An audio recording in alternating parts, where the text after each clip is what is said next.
السلام علیکم۔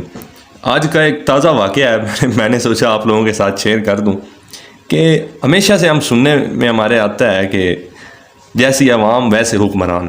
تو کیسی عوام ہے اور کیسے حکمران ہے؟ تو لوگ تو کہتے ہیں جی حکمران چور ہیں اور عوام ٹھیک ہے۔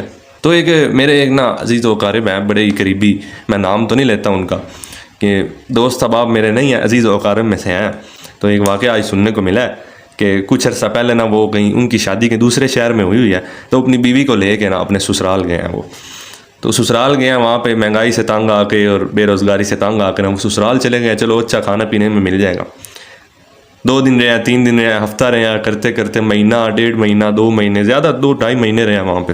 2-2.5 مہینے بعد ان کی ساس نے اس کی بیگم سے پوچھا اپنی بیٹی سے کہ بھائی میرے داماد کو کوئی اور کام نہیں ہے، اس کو کام شام چھوڑ کے آئے، اس کا کوئی حرج نہیں ہو رہا، اتنے عرصے سے رہ رہا ہے، مرغن غذائیں کھا رہا ہے اور آرام دہ بستر پہ سو رہا ہے اور سارا دن سوشل میڈیا پہ لگا رہتا ہے، رات دیر تک اور صبح دیر تک اٹھتا ہے، تو یہ کیا وجہ ہے؟ اپنے کام پہ واپس کیوں نہیں جا رہا یا واپس گھر کیوں نہیں جا رہا؟ اس کی بیٹی نے اپنی ماں کو کہا ہے کہ آپ اس طرح کریں، اپنے داماد سے خود پوچھ لیں بھائی کیا وجہ ہے، بھائی یہ جو بھی ہے۔ اس نے کہا جی ٹھیک ہے۔ وہ گئی، اس نے پہلے موقع دیکھا کہیں داماد کو غصہ نہ چڑھ جائے، بڑے اس نے جتن کیے، کھانے شانے کھلا کے جب اچھی طرح خوش ہوا وہ تب بیٹھ کے اس نے اس کو کہا اور پوچھا کہ بیٹا جی کیا بات ہے، بھائی کام شام چھوڑ کے آئے ہو، کوئی حرج نہیں ہو رہا آپ کو، یہاں پہ ٹائم ضائع نہیں ہو رہا؟ اس کو تو غصہ چڑھ گیا۔ اس نے کہا جی آپ کی ہمت کیسے ہوئی، آپ مجھ سے تنگ آ گئی، آپ صحیح سے کہیں جی واپس گھر چلے جاؤ۔ نہیں بیٹا ایسی کوئی بات نہیں، آپ نے ایسے ہی کیا ہے بھائی۔ اس نے اپنی بیگم کا بازو پکڑا اور کہا جی آپ آج کے بعد ہم نے یہاں پہ نہیں آنا، اور جو بھی ہے یہ بڑی بےزتی ہو گئی ہے۔ اور وہ سمجھاتے رہے، ہم تو ویسے تمہیں کہہ رہا ہوں، تو اس نے کچھ بھی نہ سمجھا، کچھ بھی نہ سنا۔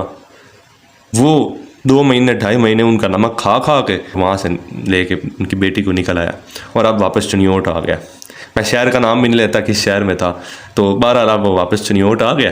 اب اس کی غیرت پہ بات ہو گئی تھی، اس لیے اس کی غیرت گوارہ نہیں کی کہ وہ اس قسم کی بات سنتا، اس لیے وہ واپس آ گیا۔ میں اس فکرے پہ واپس آتا ہوں کہ جیسی عوام ویسے حکمران۔ آج بیٹھے بیٹھے یہ واقعہ سنا اور ساتھ ہی میرے ذہن میں ایک چیز آئی ہے، میں نے سوچا آپ لوگوں کے ساتھ شیئر کر دوں کہ دیکھیں وہ ایک داماد اپنے سسرال سے کتنی فری مرات لے رہا ہے۔ اب آپ لوگوں کو سمجھ آ گئی ہوگی میں کس چیز کی طرف اشارہ کر رہا ہوں۔ گریڈ 17 سے اوپر کے جتنے بھی سرکاری ملازمین ہیں اور افسران ہیں، معذرت کے ساتھ جتنے بھی وزیر مشیر تک جو بھی ہیں ریٹائر ہو گئے ہیں، یہ سرکاری ملازمین پریزنٹ میں ہیں، وہ بھی تو سب اپنے سسرال سے، جو ان کے سسرال ہماری حکومت ہے یا ان کے سسرال ہماری ریاست ہے اور خزانہ ہے، وہاں سے مرات وہ بھی لے رہے ہیں۔ ہمارا عام داماد گھروں کا وہ بھی مرات لے رہا ہے۔ تو یہ تو ثابت ہو گیا کہ جیسی عوام ویسے حکمران۔ بھائی وہ بھی اپنے سسرالیوں سے مرات لے رہا ہے اور افسران جو ہے وہ بھی اپنے سسرال حکومت سے مرات فری لے رہا ہے، نہ اس کو کوئی پوچھنے والا ہے نہ ان کو کوئی پوچھنے والا ہے۔ داماد ناراض ہو گیا تو بھی مسئلہ، افسران ناراض ہو گئے تو بھی حکومت کو مسئلہ۔ چنانچہ اس جنگل سے ہمیں نہیں پتہ کس طرح نکلنا ہے۔